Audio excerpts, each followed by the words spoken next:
Il y a une problématique qui se pose et c'est celle d'une éventualité d'une base du Front National de l'Azawad qui serait là-bas, je mets au conditionnel, puisque le procureur de la Côte d'Ivoire a fait un communiqué il y a 2 jours pour dire que c'était pas vrai, que toutes les vidéos qui seraient faites, enfin, donc ça dit logiquement, je suis sur le poids de la poursuite de loi. Mais en tant que citoyen, je pense que nous avons le droit de nous interroger sur cette question. C'est une question essentielle et ce n'est pas le fait de brandir la punition qui pourrait éventuellement arrêter la peur des uns des autres. Il faut en parler. Pourquoi? Parce que différents éléments montrent aussi qu'il pourrait, je dis bien il pourrait avoir une base. Donc, je vais me référer à 2 choses. D'abord, il y a une vidéo que vous avez l'habitude de voir, que je vais, j'espère que mon ordi s'est pas éteint pour de bon.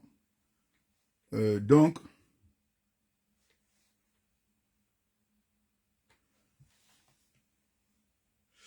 je vais voir le son. Excusez-moi, j'avais donc mis...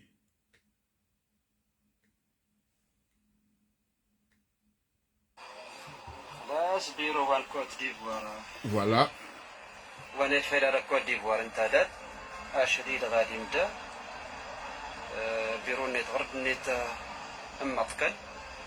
est mis en place.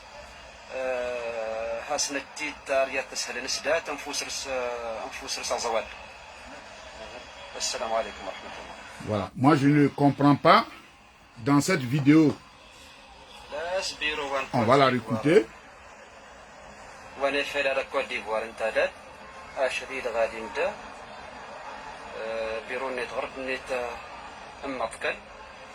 est mis en place.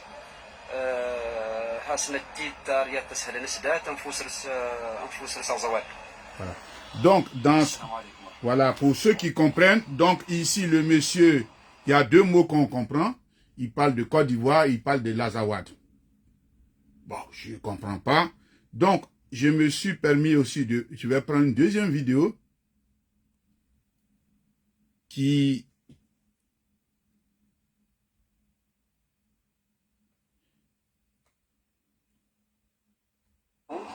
Voilà. Contre la Côte d'Ivoire. Qui a été utilisé par le propagandiste de l'AIS contre la Côte d'Ivoire. Écoutons et on va expliquer mot par mot. Bureau en Côte d'Ivoire. ونفعل كوت ديفوار انتدت اشديد غادي نبدا بيرو نيت غرد نيت مطكل il est mis en place حسن التيتار يتسهل نسدات انفوس رس الزوال. السلام عليكم ورحمة الله. Maintenant, on a tous regardé la vidéo du début jusqu'à la fin. Mais beaucoup des Sahariens et surtout en Côte d'Ivoire, on ne connaît pas cette langue. La personne qui parle dans cette vidéo parle la langue tamashek. La langue tamashek, c'est une dialecte parlée en Azawad. Et on va expliquer ce qui a été dit dans la vidéo. Il a précisé, il dit ceci, nous, on a mis en place un bureau de l'Azawad en Côte d'Ivoire pour représenter les populations azawadiennes qui vivent en Côte d'Ivoire. Rien de plus. C'est tout ce qu'il a dit dans cette vidéo. C'est-à-dire la vidéo a été faite pour annoncer l'ouverture d'un bureau de l'Azawad en Côte d'Ivoire qui sera représentant qui est composé de représentants de populations azawadiennes qui vivent en Côte d'Ivoire, tout simplement. Donc, pour mieux comprendre, lisez la description en bas de la vidéo et surtout, n'oubliez pas de liker la vidéo et de partager au maximum pour que on va démentir les propagandistes de l'AES qui ont essayé d'utiliser cette vidéo contre la Côte d'Ivoire et contre l'Azawad. Donc, je vais essayer de... Vidéo Attendez, hier contre la Côte d'Ivoire. Donc vous êtes déjà présent en Côte d'Ivoire. Qui a été utilisé par le propagandiste de l'AES contre la Côte d'Ivoire. Écoutons et on va expliquer mot par mot. بيرو وان كوت ديفوار وانا فيلا كوت ديفوار انتدب اشديد غادي نبدا بيرو نيت غرب نيت امطكل الى ميز ان بلاس حسن التيتار يتسهل نسدات انفوسرس الزوال. السلام عليكم ورحمه الله. Maintenant, on a tous regardé la vidéo du début jusqu'à la fin. Mais beaucoup de Sahariens et surtout en Côte d'Ivoire, on ne connaît pas cette langue. La personne qui parle dans cette vidéo parle la langue tamashek. La langue tamashek, c'est une dialecte parlée en Azawad. Et on va expliquer ce qui a été dit dans la vidéo. Il a précisé, il dit ceci, nous, on a mis en place un bureau de l'Azawad en Côte d'Ivoire pour représenter les populations azawadiennes qui vivent en Côte d'Ivoire. Rien de plus. C'est tout ce qu'il a dit dans cette vidéo. C'est-à-dire la vidéo a été faite Partagez au maximum. pour annoncer l'ouverture d'un bureau de l'Azawad en Côte d'Ivoire qui sera représentant qui est composé de représentants de populations azawadiennes qui vivent en Côte d'Ivoire, tout simplement. Donc, pour mieux comprendre, lisez la description en bas de la vidéo et surtout, n'oubliez pas de liker la vidéo et de partager au maximum pour que on va démentir les propagandistes de l'AES qui ont essayé d'utiliser cette vidéo contre la Côte d'Ivoire et contre l'Azawad. Pays là devient quoi? Bon, donc, vous avez bien entendu. Bon, monsieur. Vous avez bien entendu. Pardon, je vais arrêter là. Donc, vous avez bien entendu. C'est la première vidéo que j'ai montrée. C'est la même vidéo, enfin, à 2 reprises pour que les gens, ceux qui comprennent l'arabe, puissent comprendre. Enfin, non, pardon, le tamashek. Et j'ai montré, puisqu'il y a quelqu'un qui est venu expliquer, en disant que cette vidéo a été utilisée par les gens de l'AES contre la Côte d'Ivoire pour en titre de propagande. Donc ça, c'est leur palabre interne entre les gens de l'AES et ce groupe-là.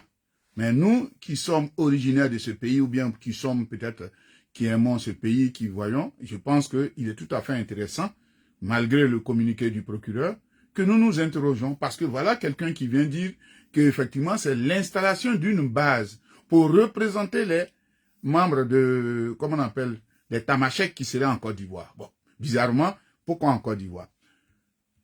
Je vais aussi me permettre de vous faire un petit point, bien, parce que si vous avez ici, je vais donc partir de ce que j'appelle les accords de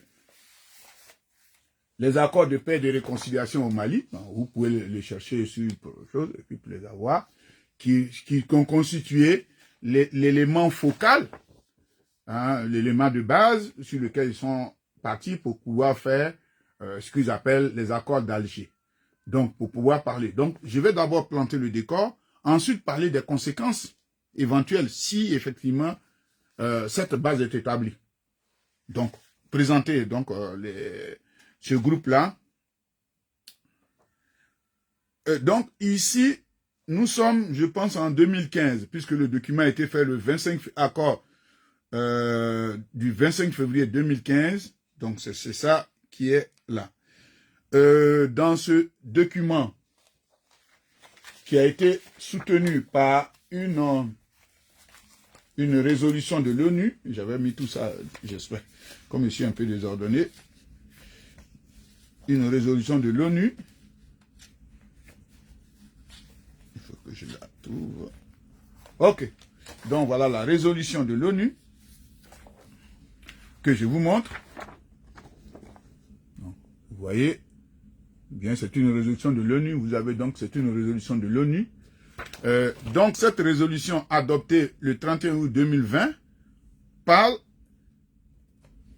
et réaffirme, comme on appelle, de l'intégrité territoriale. C'est d'ailleurs pour ça qu'on avait installé une MINUSMA, donc, qui soutient les accords, hein, puisqu'ils en parlent, qui soutient cet accord d'Alger, mais parle de l'intégrité territoriale. Nulle part, on ne parle de division de ce pays. Je vous expliquerai pourquoi je suis en train de parler de ça. Donc, quand je prends les accords ici, les accords de paix, de réconciliation, dans ces accords, on définit ce que c'est les Awad. Je vais lire ça pour vous. Donc, si vous avez ce document-là, donc vous prenez la page 4, je vous montre en même temps avant que, vous voyez, je ne sais pas si vous arrivez à voir le mot, l'appellation Azawad, c'est ici. L'appellation Azawad, c'est là. Donc, je vais lire en dessous pour vous. On dit l'appellation Azawad recouvre une réalité socioculturelle, mémorielle et symbolique partagée par différentes populations du Nord Mali, constituant des composants de la communauté nationale. Donc, ça, c'est ce qui est dans le document de ce qu'on appelle l'accord comment on appelle, l'accord de paix. Or,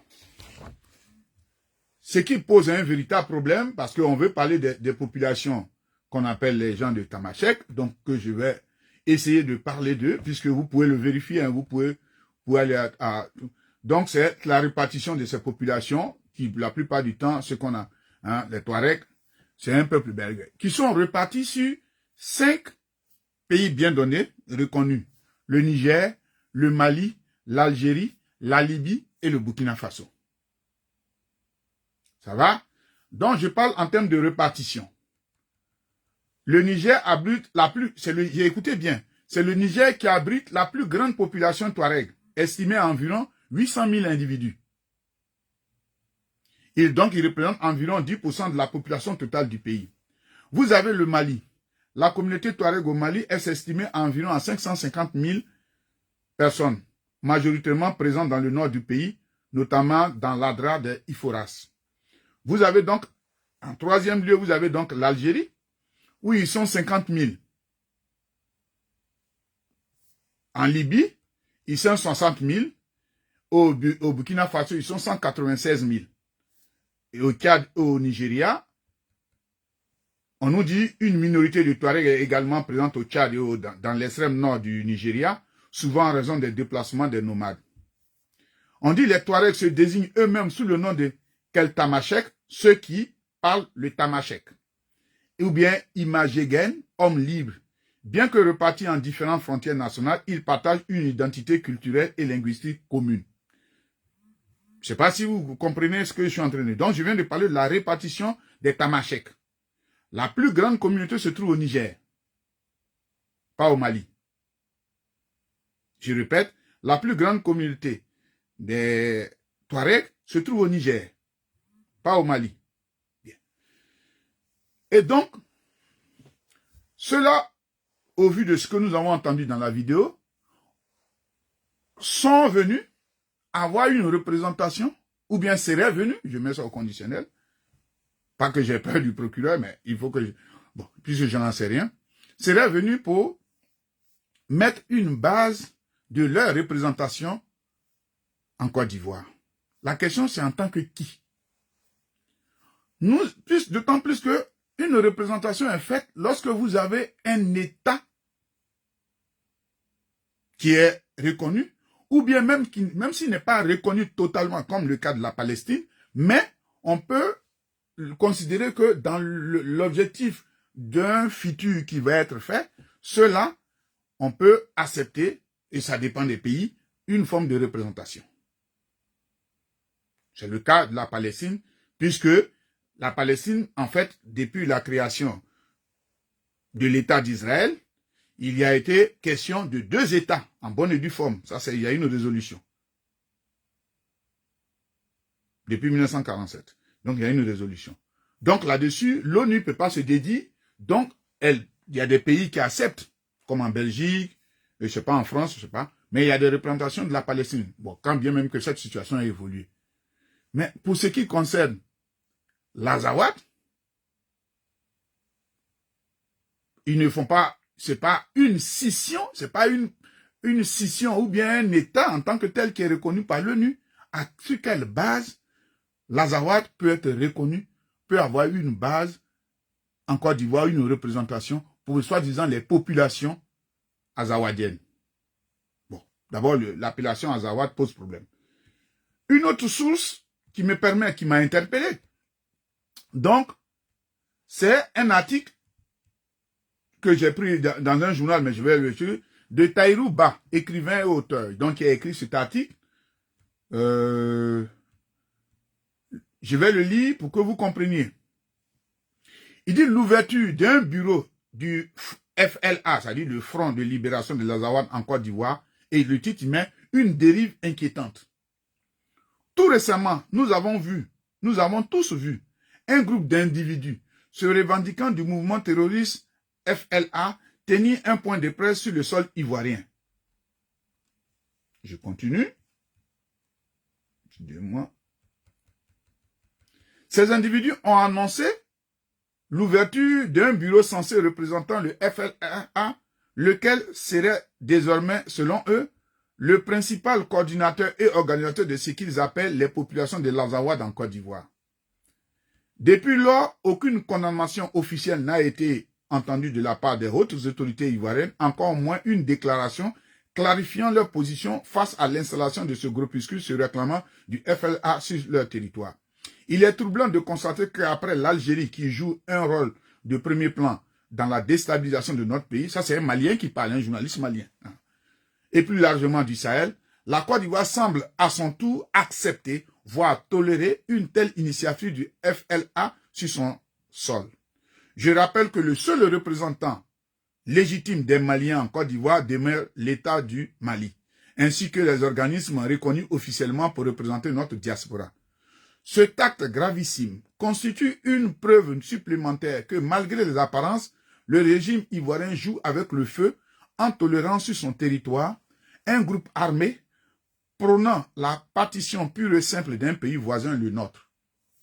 Dans une sous-région en proie au terrorisme, aux conflits et aux crises de toutes sortes, l'ouverture d'un bureau du FLA en Côte d'Ivoire au vu et au su de ses autorités s'apparente à une véritable entreprise contre la paix et la stabilité de l'Afrique de l'Ouest.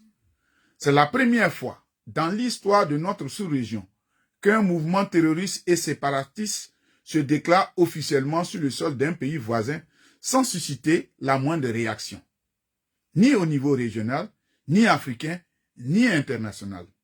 Cet acte inédit appelle une réponse ferme car la Côte d'Ivoire rejoint désormais la liste des pays d'Afrique subsaharienne qui abrite des groupes armés sans aucune forme de retenue.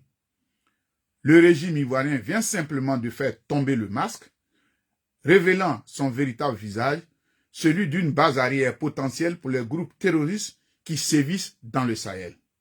L'AES doit apporter une réponse forte face à cette diplomatie ivoirienne belliqueuse et hostile qui va jusqu'à offrir un nid protecteur à un groupe armé de terroristes. Et donc l'auteur, je le rappelle, Tahirou Bah, écrivain et auteur. Donc voilà la situation, le décor planté. Et nous, qui sommes originaires de ce pays, qui avons nos familles là-bas, nos amis, etc., il nous appartient. C'est d'ailleurs pour ça que j'ai pris ma responsabilité d'en parler. Comme je dis, l'arbre ne doit pas cacher la forêt. Le procureur peut dire oui, il faut pas qu'on fasse de la propagande et tout ça. L'objectif, c'est pas de la propagande. L'objectif, c'est pas de faire peur aux gens. L'objectif, c'est qu'il y a un fait. Nous voulons logiquement une clarification. Il ne suffit pas que le procureur sort pour dire oui, celui qui diffuse ces informations, il fait l'objet de poursuites. Non. Parce que les éléments, je vous ai parlé d'abord, vous avez vu la vidéo de l'autre personne qui fait un complément, qui reprend ce que les autres ont dit. Pour nous qui ne comprenons pas le tamashek, on entend Côte d'Ivoire et on entend bureau, après on entend Azawat. Donc c'est ces trois mots au début. Et vous avez donc le monsieur qui comprend le tamashek, qui vient rectifier et qui nous explique un peu ce qui en est. Et pour lui, c'est une propagande de, comment on appelle, de l'État de Côte d'Ivoire, voulant, propagande, des pays de l'AES qui veulent créer un précédent entre la Côte d'Ivoire et eux. Et que, en fait, il n'est pas question ici d'un groupe, comme c'est présenté ici par M. Taïrouba, d'un groupe terroriste, c'est simplement un bureau des gens, des tamasheks, ce qu'on appelle les Touaregs, pour représenter les Ivoiriens, enfin les tamasheks qui sont en Côte d'Ivoire. Et je pose la question, pourquoi seulement en Côte d'Ivoire? Pourquoi seulement en Côte d'Ivoire? Est-ce que c'est la Côte d'Ivoire qui est le seul pays qui regroupe les tamasheks en dehors du Mali, du Niger? Parce que du Burkina Faso, de la Libye, de l'Algérie. Donc, à part ces pays-là, est-ce que c'est la Côte d'Ivoire celui qui regroupe le plus grand nombre de tamasheks? Si oui, quand même, ça pose différents problèmes. Bref, puisque nous ne voulons pas, comme cela a été fait il n'y a pas longtemps, avec monsieur, comment on appelle, Enea Ibrahim Kamara, qui était sur le sol en Côte d'Ivoire, à Cocody de surcroît, c'est-à-dire que c'est pas loin du plateau, où le chef d'État y va, où les ministères y sont, et il a organisé une conférence de presse. C'était un Malien.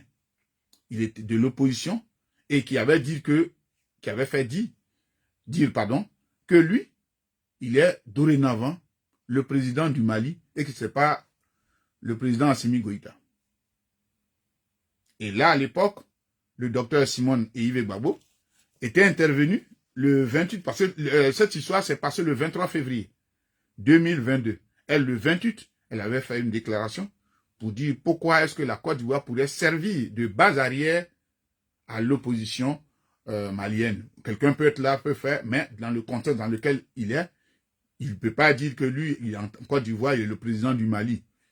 Il peut pas décrire, c'est normal. S'il est là, il veut dire oui, le gouvernement fait ça, ça c'est tout à fait normal, c'est légitime. Un opposant, on a vu des opposants qui peuvent sortir. On a vu à l'époque le président Laurent Gbagbo sortir lors de la création du FPI en France, écrire des livres, parler du régime à l'époque du président Houphouët-Boigny.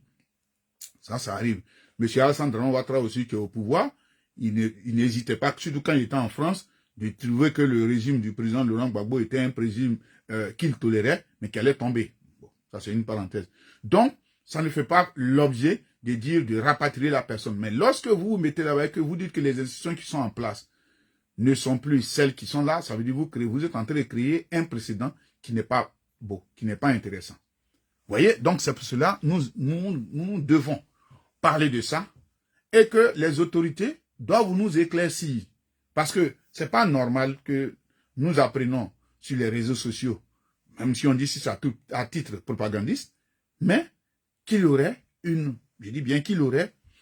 base de représentation du Front de libération de l'Azawad. Je vous ai dit que la notion de l'Azawad, c'est pas, je vais dire, c'est une création politique. Puisque je vous viens de vous indiquer que les Touaregs sont plus nombreux au Niger qu'au Mali. Mais la question, pourquoi cette population qui est plus nombreuse au Niger n'a toujours jamais eu ce même rapport, cette même visibilité qu'ailleurs. Parce qu'à l'époque, rappelez-vous, dans la région où ils étaient, c'était là-bas qu'il y avait cette histoire d'uranium. Hein. Et donc, avec la Kojima qui est devenue Areva, après qui est devenue la société Orano, donc c'est dans cette région. Et même les populations qui avaient droit à les oasis, dès qu'on dépolluait entre griffes l'uranium, on les versait dans ces eaux-là. Ça avait créé des précédents. Je pense même que j'ai un article ici dont je vais vous faire cas. Ah oui, il est là. Voilà. Donc, non, c'est pas celui-là. Désolé.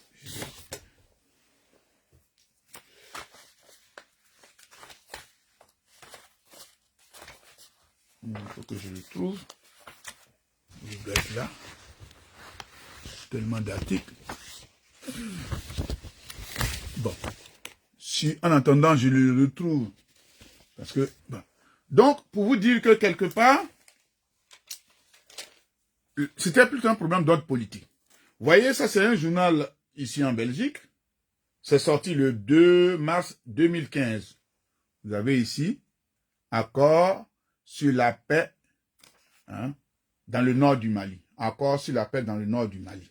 C'est un peu ce que j'appelle les accords d'Alger qui ont eu lieu. Donc, les Tamashek, c'était plus au nord du Mali qu'ils, soi-disant, poseraient problème. C'est-à-dire qu'en Algérie, il n'y a pas de problème. Au Burkina, il n'y a pas de problème, c'est normal, ils ne sont pas nombreux, ils sont 196 000.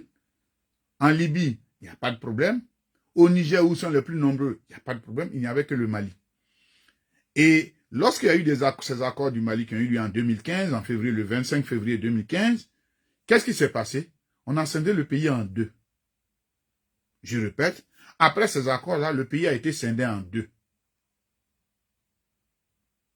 Et les Français ayant pris prétexte du fait que ces populations, puisque après ça, il y a eu un groupe de voyous, c'est le lieu de le dire, de voyous qui sont quittés partout, qui sont venus même, et qui avaient occupé à un moment donné Tombouctou. Je rappelle que, pour ceux qui s'intéressent, si vous allez en Tombouctou, la population la plus nombreuse, ce sont les Songhai. Si je mens, que quelqu'un me démente. Les populations les plus nombreuses là, à Tombouctou, ce sont les Songhai. Et les Songhai ont la même couleur de peau que moi.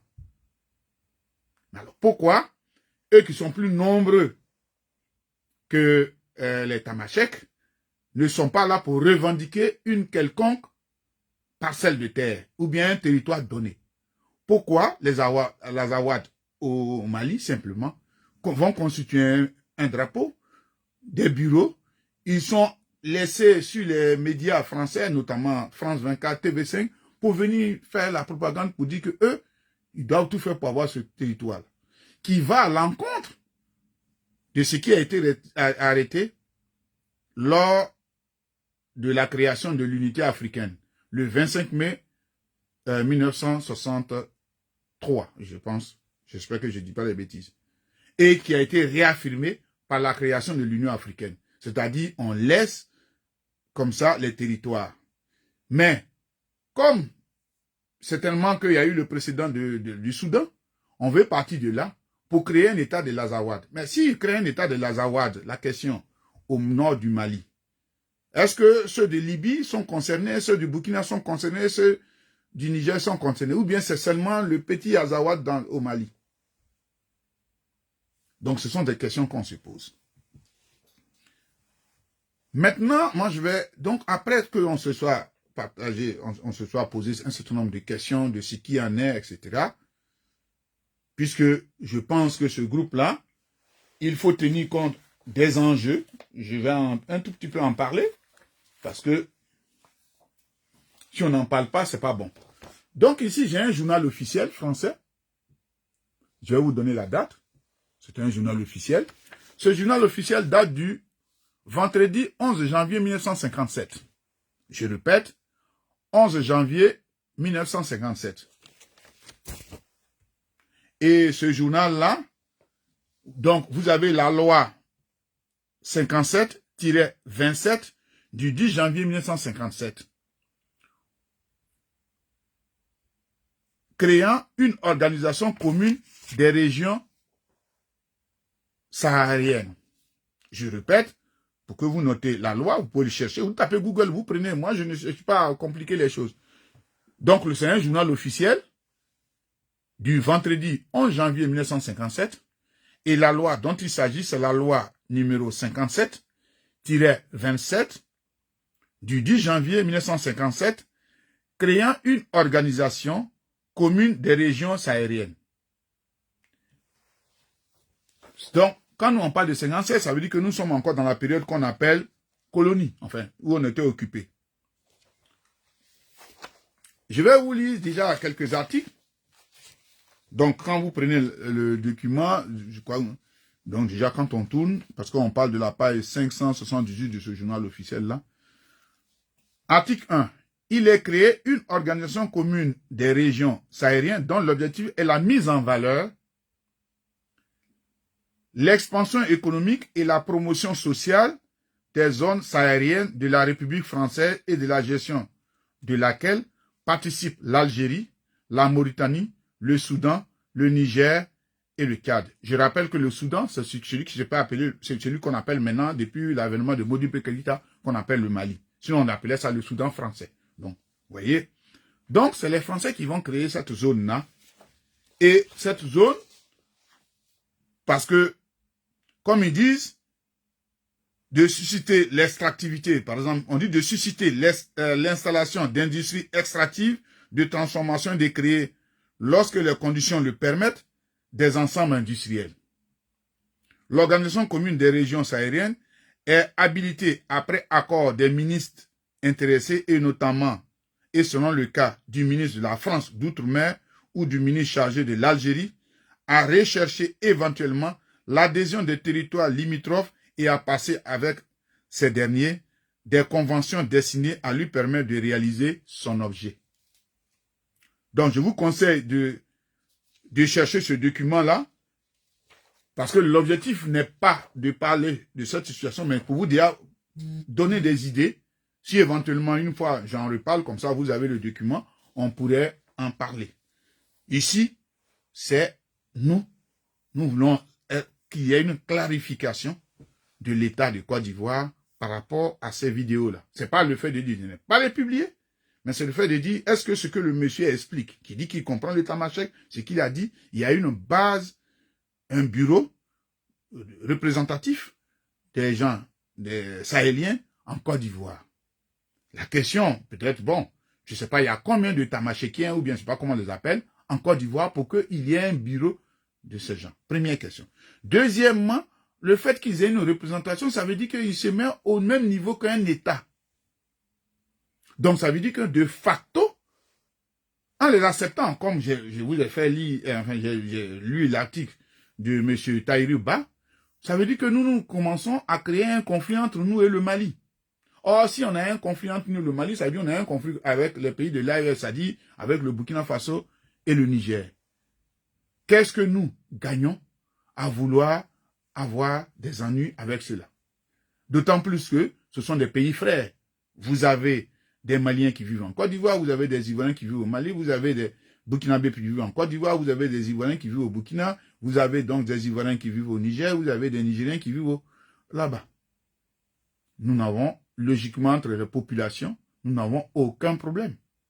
Moi-même, dans ma famille biologique, j'ai des nièces, dont, c'est-à-dire que les enfants de mes frères, dont leurs mamans sont burkinabés, dont leurs mamans sont, d'autres, leurs papas sont nigériens, dont leurs papas sont maliens. Donc, je ne vois pas pourquoi est-ce que nous rentrerons en conflit, parce que ces enfants sont les miens aussi. Les enfants de mes frères, de mes soeurs sont les miens. Donc, et même si je ne vis pas sur le territoire, il est très important qu'il y ait la tranquillité et la paix. M. Ouattara, d'après lui, il dit les candidats en violant la Constitution pour encadrer un mandat pour la tranquillité et la stabilité de la Côte d'Ivoire. Mais si, je dis bien si cela est avéré, je ne pense pas que nous voulons, c'est une stabilité que nous sommes en train de chercher. C'est pour cela que nous les interpellons. Donc, première conséquence, c'est que, comme je l'ai dit, nous rentrons en conflit si nous le faisons avec le Mali et donc, de facto, les deux autres pays, les trois pays de l'AES, premier des choses. Vous savez que chaque fois, nous avons été indexés, c'est-à-dire la Côte d'Ivoire a été indexée, le régime d'Abidjan a été indexé, de recueillir des gens qui, de la Côte d'Ivoire, cherchent à déstabiliser les pays voisins de l'AES, notamment le Burkina Faso. Ça a été dit à mon division, je n'invente rien. Si encore on installe un bureau du Front National de Libération de l'Azawad, on a encore, ce n'est plus Burkina seul, peut-être que demain le Mali va dire, voilà, il le fait, et puis voilà encore autre chose qui apparaît. Et ces gens-là, puisque on a vu ce qui s'est passé au Mali pendant de 2013 jusqu'à 2022. Oui, ce qui s'est passé avec les gens de l'Azawad qui ont appelé des voyous qui n'étaient même pas africains. Même s'il y en a deux qui sont africains, par exemple, un gars comme Mokhtar, Ben Mokhtar, je ne sais pas si c'est son vrai nom, l'Algérien, celui qu'on appelle le Bogne. Mais excusez-moi, ce sont des tueurs. J'ai regardé la semaine dernière un documentaire sur Tombouctou, vous pouvez le regarder sur Arte, où vous avez des gens qui n'ont plus de mains. Parce que soit vous êtes soupçonné d'avoir volé, ou bien vous êtes soupçonné de quelque chose, on vous coupe la main et on invite la population. Ils ont fait ça pendant une bonne dizaine d'années. Monsieur Ibeka perd son âme. Lorsqu'il a été élu, il n'a pas été capable une seule fois, sauf le jour où monsieur Macron est venu, d'aller jusqu'au nord du Mali. Il s'est simplement rapproché. Parce que la région de Kidal, les Français avaient... Pourtant, la force française était là-bas, armée près de plus de 5000 hommes. Ils ont dit que les gens ne peuvent pas passer. Et donc, on avait subdivisé le pays en deux.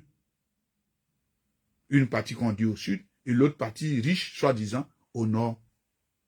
Où des gens, ni foi, ni loi, faisaient leur loi de ce qu'on appelle la charia. Ils le disent même en mode de vision, que eux, quand ils viennent s'imposer, c'est pour imposer la charia. Comme si la charia, tout le monde en voulait.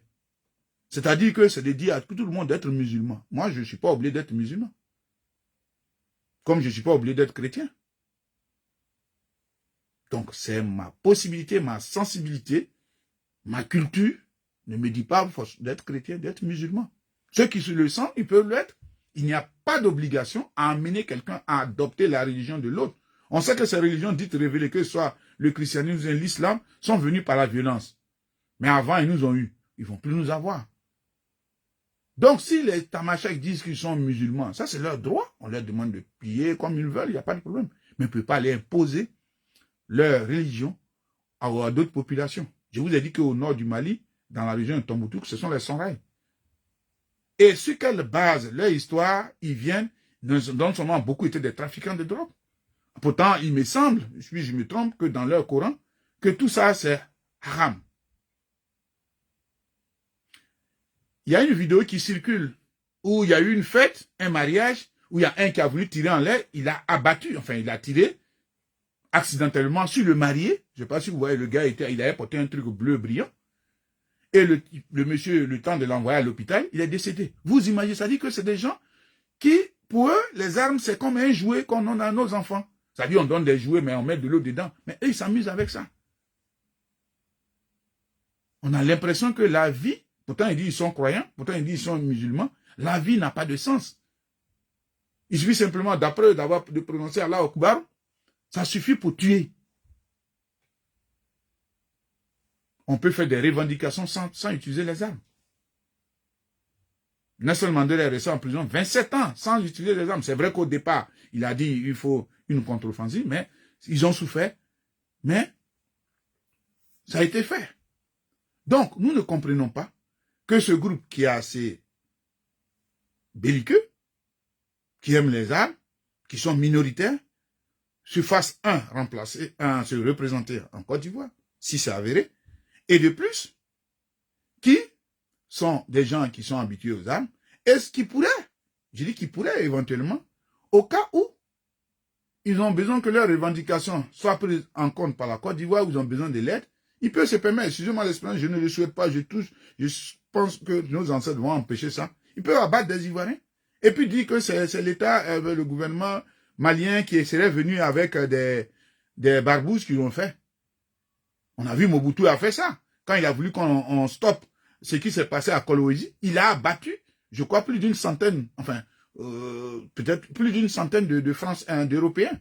C'est ce qui a fait que, à l'époque, Giscard d'Estaing est intervenu avec des paras français, c'était en 1976, pour intervenir quand on dit la descente sur Kolwezi. Nous, on n'a pas besoin de ça. Nous souffrons déjà assez pour que, effectivement, des problèmes des autres puissent être pris pour nous. Parce que ces gens-là, qui viennent, qui abattent les gens, qui font circuler la drogue, qui ont les armes et qui veulent avoir ce territoire, ils n'ont pas de problème de religion.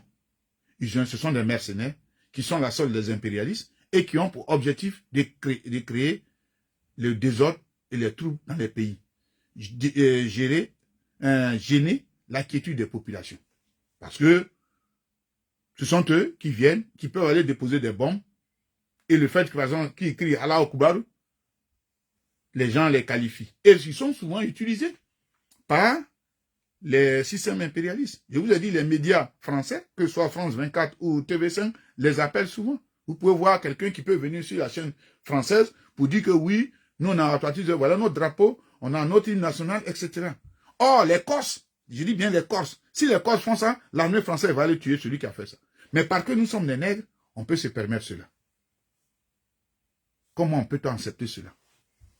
Donc, c'est une situation très inquiétante et que je souhaite que beaucoup de frères et de sœurs n'aient pas peur, si vous êtes membre de la diaspora comme moi, d'en parler pour que les autorités ivoiriennes puissent éclaircir. Ce n'est pas une question de brandir une loi pour dire celui qui fait la propagande, celui qui parle de ça, il va aller en prison. Il faut qu'on nous dise ce qui en est. Le procureur peut venir pour dire cette vidéo, voilà, ça a été un montage, il y avait peut-être quelqu'un qui s'y connaît pour dire non, ce qui est là, c'est faux. Puisque je vous ai montré 2 vidéos, il y a un qui est venu parler de ce qui est là. On peut même, si tu vois, on m'a dit, pareil, il y a une représentation des gars de Tamashek, là-bas. Si c'est pas vrai, on peut quand même trouver quelqu'un qui parle un peu de Tamashek pour lui dire, mais qu'est-ce qui est dit? Et pourquoi, etc. Donc, ce n'est pas normal qu'on reste seulement sur cette forme je vais dire, de violence. Puisque, c'est vrai, l'État, et sans bien par définition, c'est une violence légale. C'est ce que utilise le procureur. Mais les populations, puisque dans les constitutions ivoiriennes, on dit que c'est la souveraineté appartient au peuple. Donc le peuple a besoin de savoir, a besoin d'être informé. On ne menace pas. Ce n'est pas la menace qu'il faut. Les gens ont vu des choses sur les réseaux sociaux. Il faut qu'on leur explique. Ah non, c'est faux. Voilà, voilà, voilà. Et puis voilà. Et puis on passe à autre chose. Mais il n'est pas normal, parce que nous savons les conséquences de ces gens-là. Comme je viens de citer quelques éléments. Maintenant, si certainement on veut aussi les utiliser, on pourrait aussi les utiliser pour faire des sales besoins. Nous qui sommes de l'opposition, nous craignons pour notre vie, bien pour la vie des gens, parce que ce sont des gens, excusez-moi, qui sont habitués aux armes. Je n'ai pas parlé d'eux que les Touaregs sont des meurtriers. Non, non. Je parle de ce groupe-là qui veulent forcément parler de l'Azawad. Parce que certainement, je vous ai dit, la plus grande communauté Touareg se trouve au Niger. Elle ne fait pas des histoires. Mais vous avez un petit groupe, un noyau, qui véritablement étant dans des compromissions avec des puissances occidentales, joue le rôle de messie. Parce que vous allez voir que parmi ce groupe-là, vous avez même des gens qui viennent d'Irak, qui viennent de Syrie, qui viennent, parce que pour eux, ils viennent combattre pour soi-disant l'islam, ou bien l'État islamique, etc. Donc c'est ce groupe-là, ce groupuscule-là, qui va prendre peut-être prétexte de dire qu'ils vont installer leur bureau, et puis ça peut créer un problème. On n'est pas encore à l'abri. Rappelez-vous le Hezbollah. La Côte d'Ivoire a été l'objet d'une descente des gens du FBI, une équipe du FBI, le 19 mai 2025.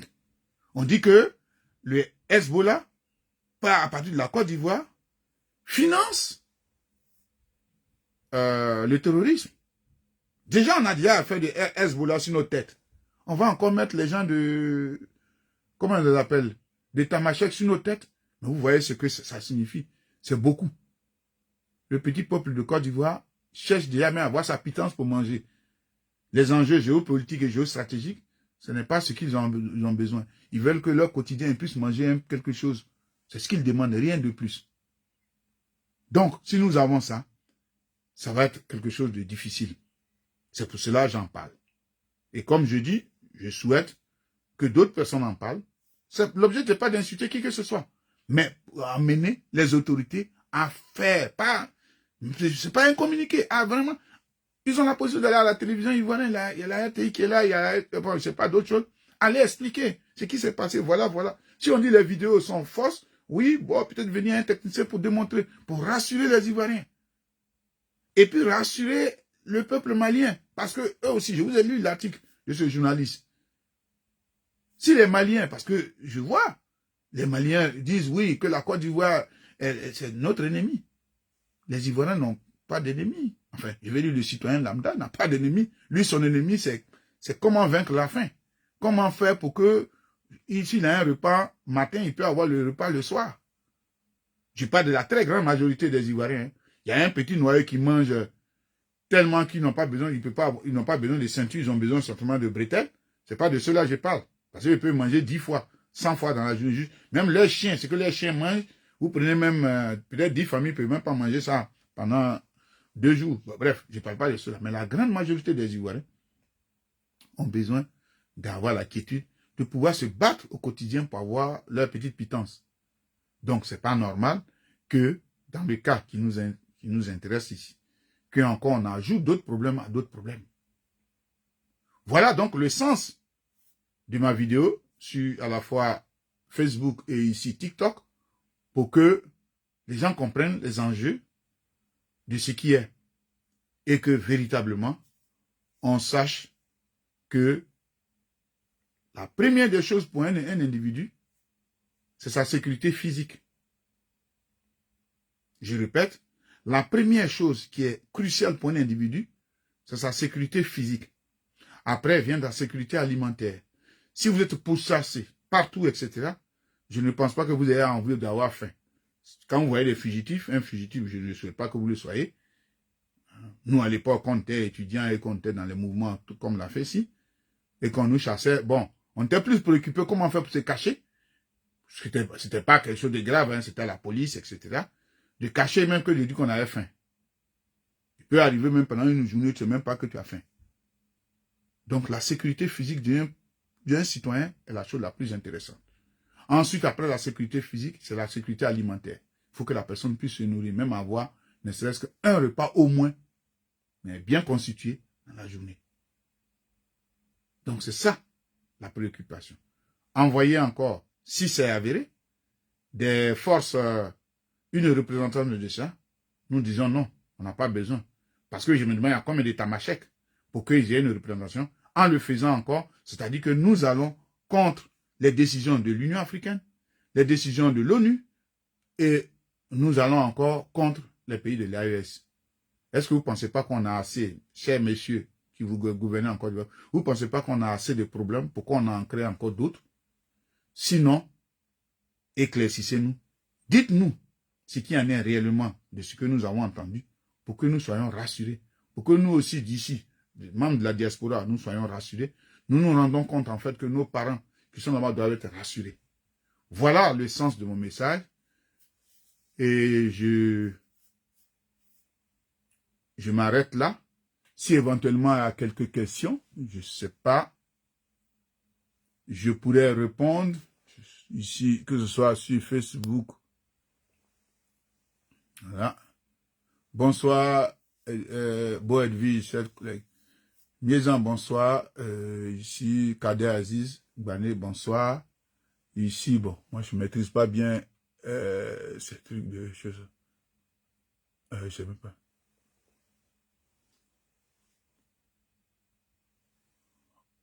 Bon. Bon.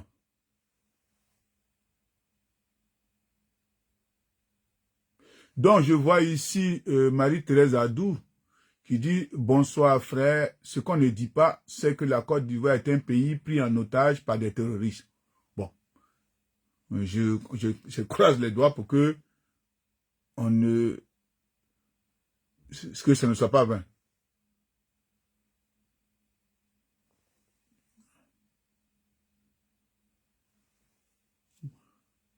Donc, si vous avez des éventuelles questions, parce que on dit plus c'est court, plus c'est dynamique et plus c'est chose.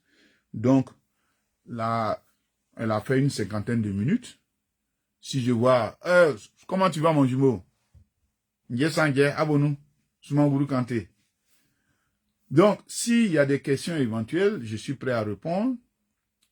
Sinon, mon inquiétude, comme je dis, et mes interrogations demeurent.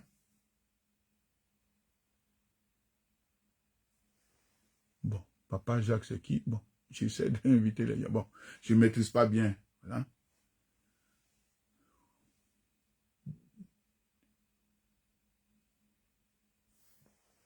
Donc, s'il y a des questions, j'attends que ce soit sur Facebook. Blégui Sébastien Série. Ah, ça va, cher frère. Emekou, soit salué.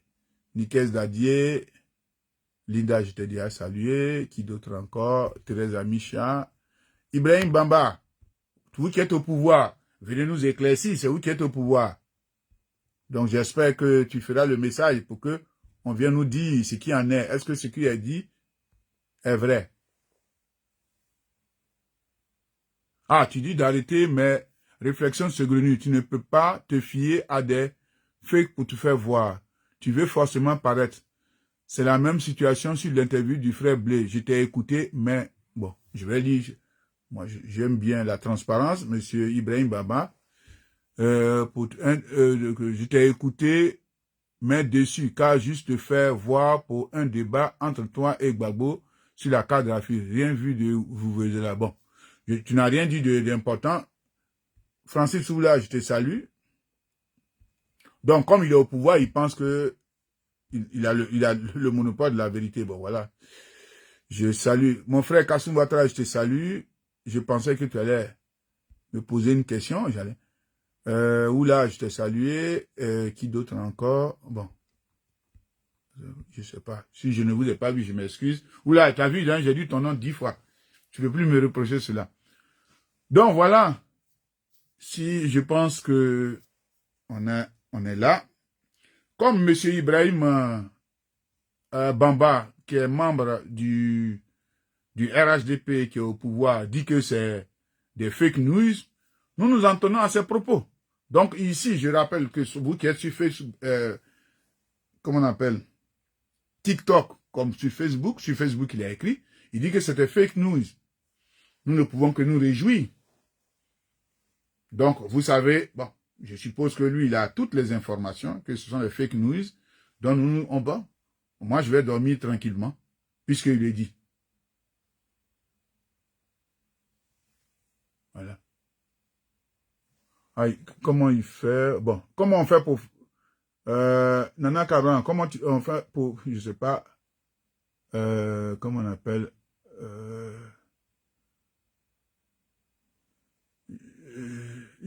on dit activer le mode muet. Non, c'est pas ça. Comment on fait? Dis-moi, comment je fais pour que... dis-moi. Aidez-moi, si vous avez une idée. Moi, je ne sais rien de...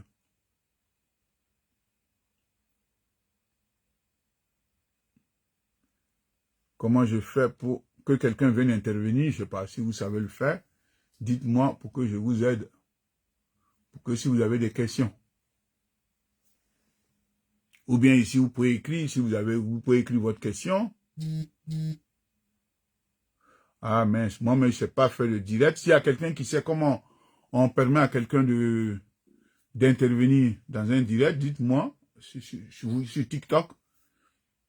Et je vais faire monter la personne pour qu'elle dise, moi, je n'ai rien à cacher. J'ai émis une inquiétude. Et comme M. Ibrahim Bamba dit que c'est du fake news, on va croire, puisque, bon, ce sont les gens au pouvoir.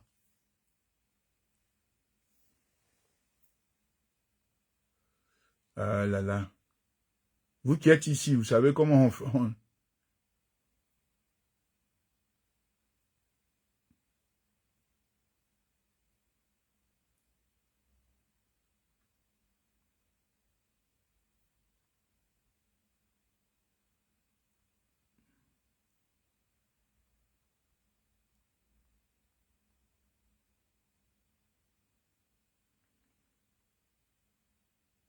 Bon, ben, je suis en train de chercher comment on fait.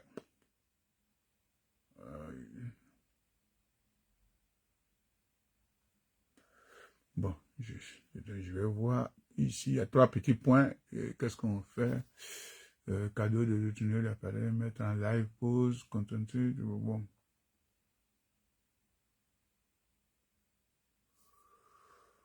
Ok. Bon, si c'est entrefait, comme je n'arrive pas, je vais vous dire merci et puis à très bientôt. Sinon,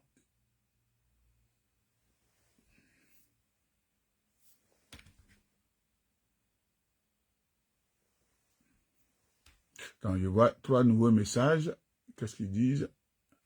Attends, accepter. Ça va. Je prends. Voilà. Allô? Oui, Ah ouais, ok, ça va. Oui. tu me reçois. Oui, je te reçois enfin, voilà. Bonsoir frère, Bonsoir, ouais. Ouais, c'est ça, c'est toujours une première fois Tout à fait. pour tout. Et donc, merci en tout cas pour le sujet que tu as traité, pour le questionnement, et ça interroge. Hein. Et je pense que c'est très très grave. Malheureusement, le leadership actuel prend beaucoup de choses à la légère. Et j'aimerais me référer sur ce que M. Dramane Ouattara a dit avant d'accéder au pouvoir, qu'il allait rendre le pays ingouvernable. Je pense que c'est tout cela qui est en train d'être mis en place depuis son accession violente à la tête de notre pays. Et donc c'est très inquiétant et toute personne censée sérieuse devrait s'inquiéter de la situation de notre pays. Et avec tout le développement que tu as fait, hein, de nous mettre contre nos frères de l'AES, je pense que c'est très très grave. Déjà qu'il y a des soupçons depuis très longtemps. Et cela, ce qui se passe vient confirmer. Même si pour des personnes qui suivent l'actualité, depuis longtemps, il y avait quand même des preuves. Parce qu'on a vu une vidéo où le Burkina Faso se battait contre des terroristes et qui ont traversé la Comoé et qui sont passés de l'autre côté de la Côte d'Ivoire. On a vu bien les vidéos. En tout cas, beaucoup de personnes qui ont suivi à l'époque ont compris la situation. Et la Côte d'Ivoire, mon pays, donc, n'a rien fait pour contrecarrer tout cela.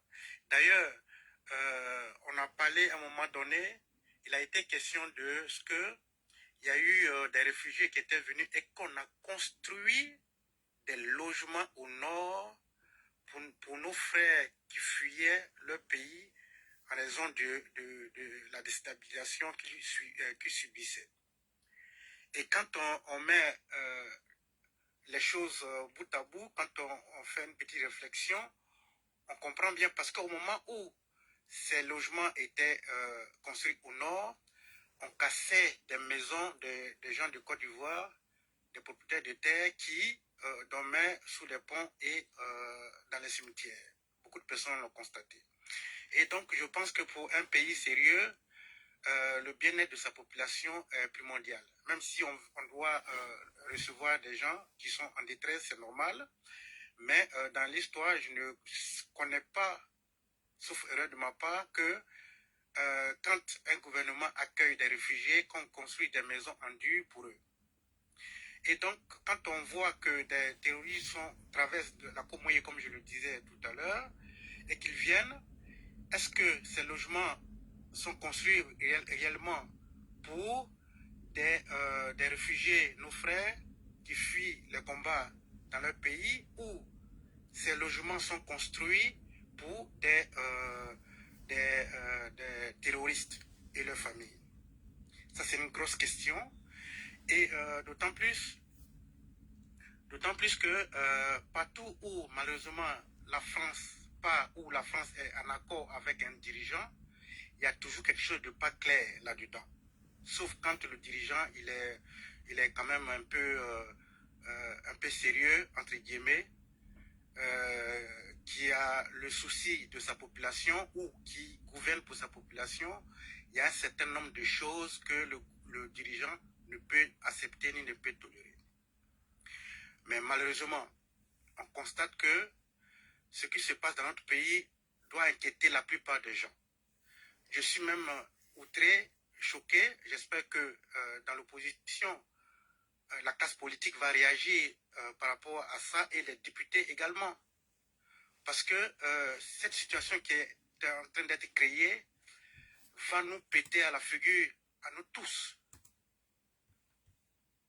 Donc, il est important que ça soit traité et que tout le monde s'indigne et s'interroge et pose les bonnes questions maintenant.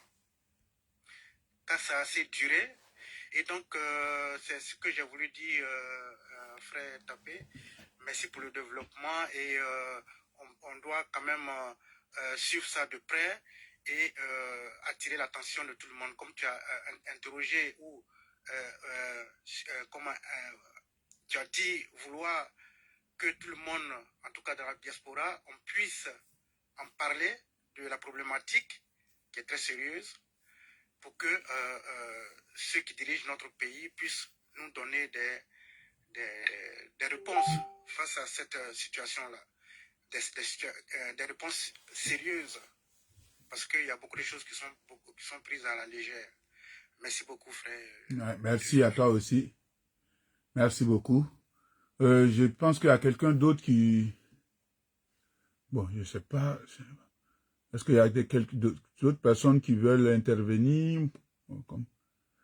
Après lui... Allô?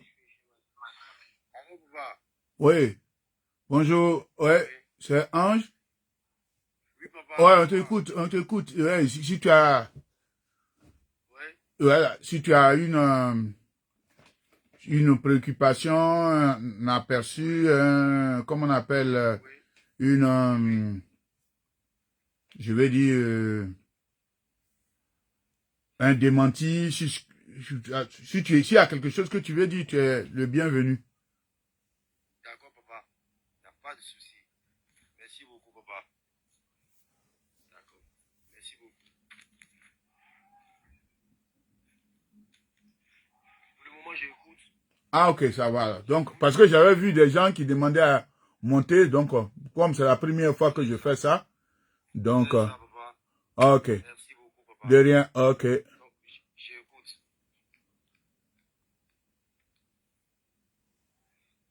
Bien. Je pense que... Oui. Papa.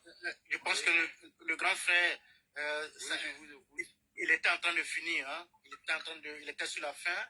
Et donc, si les gens qui montent ont une réaction à donner par rapport au développement qu'il a fait ou à ce qu'on a vu, nous tous, enfin la plupart des gens qui ont pu voir, concernant donc des gens qui se sont fait passer pour des gens de la Zawad qui disent Blacky Black, sois salué. Voilà. Exactement. C'est ça. Ma soeur Moi, Doxy, je te salue. Je vais à peine de me connecter. Donc, c'est maintenant que je prends le train en marche. Ah, malheureusement, on a fini parce que j'avais dit 18h30. Et là même, bon, comme on a commencé à 40, je vais pas, parce que je sais que je connais la situation des gens. Ce que je vais faire, c'est de publier ça. Si les gens peuvent l'avoir, tant sur mon Facebook, ça, je vais l'envoyer aussi sur ceux qui ont... J'en ai en parlé même à ma maman même. Ah, ok, ça va. Donc, voilà. Donc, j'enverrai ça à tous ceux qui sont là et puis j'en parle. Donc, je salue ici tout le monde, tous ceux qui sont là. Je pense que vous n'êtes pas épuisé parce que je sais un peu la situation des gens en Côte d'Ivoire en particulier. Et puis peut-être dans d'autres régions, c'est pas tout le monde qui peut regarder une vidéo plus d'1 heure parce que ça coûte cher. Donc, on va s'arrêter sur ça. Je vais vous dire que dorénavant, bonsoir ma soeur Delphi. En tout cas, courage pour ce moment que tu vis. On est avec toi et de cœur avec toi. En tout cas, c'est pas facile, mais c'est ça la vie. Il faut avancer et c'est pas évident.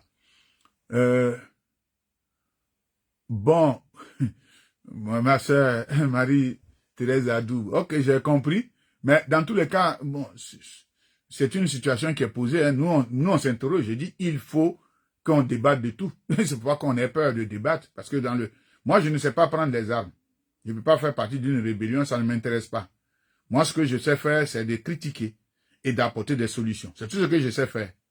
Et donc, si quelqu'un trouve que ça, c'est plus dangereux que prendre une arme, en tout cas, il y a un problème. Donc, moi, ce que je dis, il y a un problème qui s'est posé. Et je vous ai montré des vidéos. Il y a un monsieur qui a parlé qui a traduit.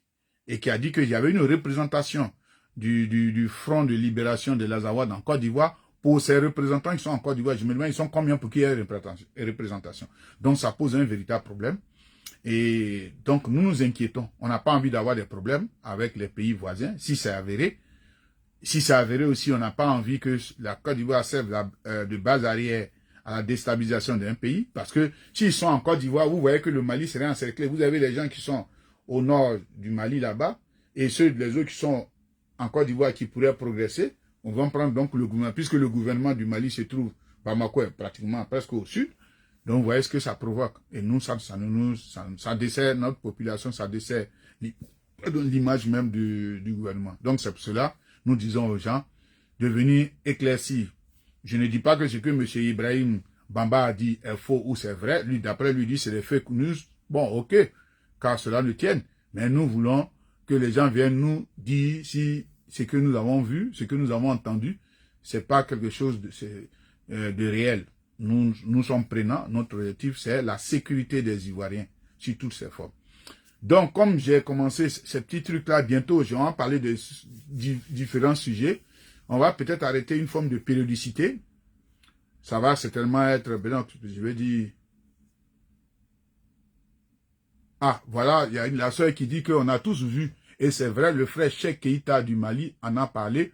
Bon, moi aussi, j'ai vu beaucoup de Maliens en parler. Je vous ai dit que j'ai vu...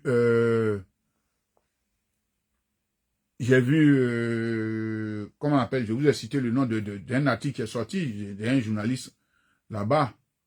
Bonsoir, Kama. Voilà. Donc, c'est pour cela que je m'inquiète. Non, comme lui l'a dit, on va continuer parce qu'il faut qu'on pousse le gouvernement, des gens qui sont à la tête de l'État pour venir dire effectivement, je n'ai pas dit, ce n'est pas la peine de menacer, la menace ne servira à rien. Au contraire, la menace va commencer à faire persister le doute. C'est ça la question. Donc, si on vient, on explique, non, effectivement, c'est des fake news, on démontre, oui, mais les gens sont rassurés, ça suffit, on n'a pas besoin de brandir un truc, de dire, non, ne distribuez pas, ne partagez pas, ça ne sert à rien. Les gens vont peut-être pas le faire, mais le doute va rester. Or, il faut enlever le doute, il faut dissiper le doute. C'est très important. Très important. Le président Laurent Gbagbo et le ministre Blaise Goudon ont été accusés d'avoir tué 3000 morts, ils sont là, ils ont fait 10 ans pour le président Laurent Gbagbo, 7 ans pour le ministre Blaise Goudon, ils ont été blanchis, acquittés totalement. Il n'y a plus de doute. Sauf ceux qui sont de mauvaise foi. Il n'y a plus de doute. C'est ça. Et grand frère, Oui. Oui. je ne sais pas si tu as pu suivre un peu au moment où, au plus fort de la crise entre ces gens-là avec le Mali, sur leur territoire là-bas, au Mali, eh bien, il y avait les partisans de M. Alassane Dramane Ouattara qui disaient « Vive l'Azawad ». C'est-à-dire que, si tu veux, je pense que tout cela a encouragé ces gens-là à venir en Côte d'Ivoire. Parce qu'ils ont pris parti, en tout cas la plupart, certains partisans de Dramane Ouattara ont pris parti des mois et des mois et des mois durant, ont fait des panels et supportaient l'Azawad, disaient vive l'Azawad, des choses comme ça qu'ils disaient. Je pense que c'est tout cela, je suppose que c'est tout cela qui a facilité les choses. Et puis ce n'est pas tout.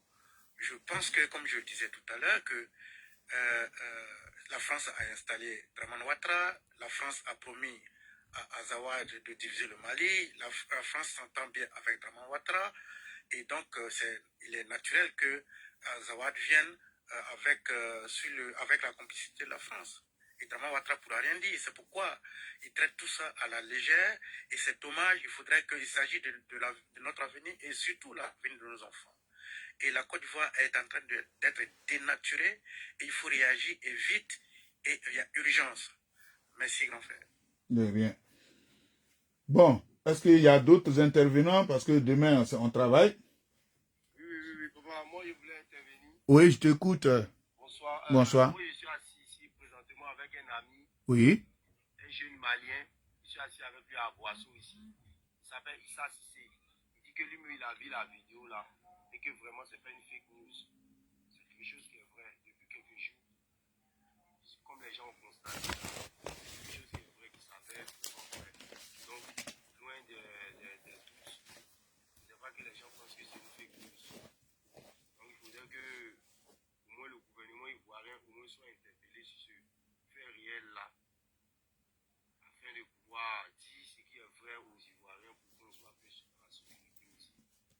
Ok. Merci. Déjà, ça, il y a des témoignages. Bon, j'attends. Bon, moi, je vais rester bien neutre. Moi, je dis ma préoccupation, elle est simple. Il faut qu'on rassure les Ivoiriens et ce n'est pas cher payé de le faire. Ça ne coûte rien au gouvernement. Il y a plusieurs médias, le ministre dans tous les pays. Quand il y a quelque chose, on vient, on explique. On nous dit, bon, comme le dit M. Ibrahim, s'il lui parlait même dans la chaîne pour dire que ce qui est là, c'est un fake news, ce serait aussi bien, au moins ça rassure, puisque vous êtes une autorité, vous travaillez à la mairie de, enfin, vous êtes un enfin, agent au maire, vous pouvez prendre votre écharpe et aller dire, bon, écoutez, est-ce que je peux avoir un espace pour dire que ce qui se passe là, c'est du fake news, etc. Les gens, au moins les gens seront rassurés. J'espère que vous le ferez, M. Ibrahim Bamba, pour que les gens soient rassurés. Ceci étant, je pense qu'on va pas, s'il n'y a pas d'autres intervenants, comme je ne maîtrise rien, voilà, j'essaie de voir et que là, bon,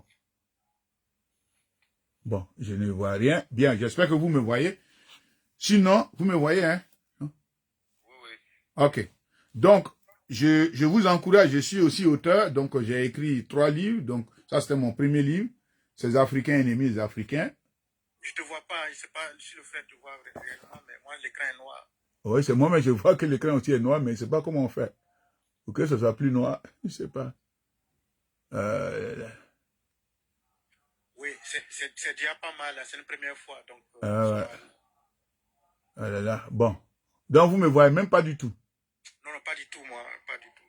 L'écran est tout noir. Pour ceux qui sont déjà sur je dis TikTok, comment on fait si je viens de voir, on dit suivre Marie-Thérèse. Est-ce que je dois la suivre? Bon, je sais pas.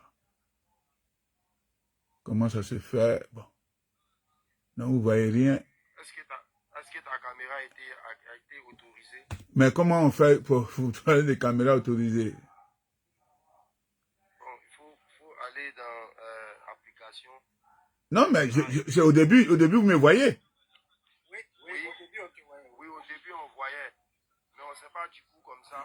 C'est devenu noir. Ouais, bon, c'est parce que inverser le micro, paramètres d'administration, désactiver le micro, non, le micro n'est pas désactivé, inverser la vidéo, je ne sais pas, qu'est-ce qu'on appelle inverser? Vous me voyez? Pas encore. Retourner, attendez, je vais voir. Bon, écoutez. Non. Non, on ne te voit pas encore. Parce que quand je mets, il y a un point qui apparaît, bon, bref. C'est ça, bon, on sait que tu es en live, on sait. Donc, Ok. c'est que c'est en temps réel. Ça doit être un problème, un paramètre de connexion. Ah, ok. Moi, comme je ne maîtrise rien. C'est ça. Et si on va faire des recherches pour pouvoir t'informer sur WhatsApp. Tout à fait, ok. C'est ça, les prochains lives là vont être un peu plus... Ok. Bon, pour ne pas prendre le temps de tout un chacun, bon, ici, donc je suis, comme je dis, aussi auteur, donc voilà mon premier ouvrage, c'est les Africains ennemis des Africains. Oui, bon, mais j'ai déjà lu ça déjà. Le deuxième, c'est Et de Gaulle trahit l'Afrique. Trahit l'Afrique, oui. Et le troisième, c'est De l'origine africaine des mathématiques. Celui, il est sorti au mois d'avril, il est nouveau, je pense que je vous conseille de l'acheter. Vous allez découvrir, je pense que je ferai un live dessus, pour expliquer aux uns aux autres comment nos parents, nos ancêtres, les Africains qui ont créé les mathématiques, même le mot mathématique a été créé par les Africains. Les fameux chiffres qu'on dit, les chiffres arabes, ça a été créé par les Africains. Tout ça, c'est démontré. Je vous démontre aussi que Thalès et Pythagore n'ont rien écrit. Je sais que je vous choque, désolé. Thalès et Pythagore n'ont rien écrit, il n'existe aucun document, je dis bien. Aucun être sérieux sur cette terre n'est capable de vous montrer qu'il existe un seul, je parle même de brouillon, ça n'existe pas de Thalès de Pythagore. Pour qu'on leur donné, attribué ce truc, on ne sait pas. Sans compter d'autres choses que j'explique un peu. Et puis après, le caractère mathématique de nos langues. Donc, je prendrai ça, je vais voir maintenant, comme je sais que ça se fait, je vais lancer des informations, on va voir des trucs réguliers. Et puis, parler aussi d'un certain nombre de problématiques, parce que je vois aussi il y a des thèmes qui sont intéressants, connaître l'histoire de notre continent. Je n'ai pas la prétention de parler de tout le continent, Mais déjà, l'enclos colonial dans lequel on vit, la Côte d'Ivoire, il y a souvent une histoire qui est déformée qu'il faut remettre à l'endroit. Hein.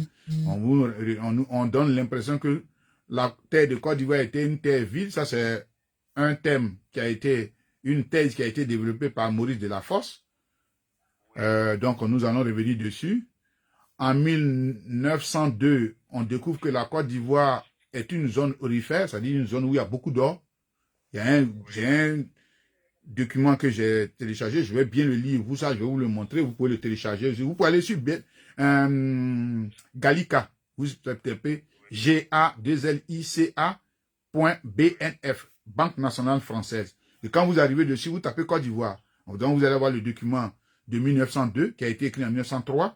Donc la Côte d'Ivoire est une terre qui est remplie d'or. Les Français étaient contents de pouvoir s'opposer aux Anglais qui avaient le Transvaal, c'est-à-dire au niveau de l'Afrique du Sud. Et bizarrement, en 1904, on nous impose le café et le cacao par un voyou qu'on appelle Arthur Verdier, dont les Ivoiriens ont payé son transport pour qu'il rentre en France, à Marseille. Vous voyez que, voilà, il y a des choses comme ça dont on parlera. Allez. En tout cas, au TEP, que nos ancêtres veillent sur vous, paix, bonheur, prospérité, santé, guérison pour ceux qui souffrent, réussite, joie, et surtout la paix dans le monde, la paix en Afrique surtout, et la paix en Côte d'Ivoire. Que les bénédictions soient. Merci à vous et à très bientôt. Au TEP.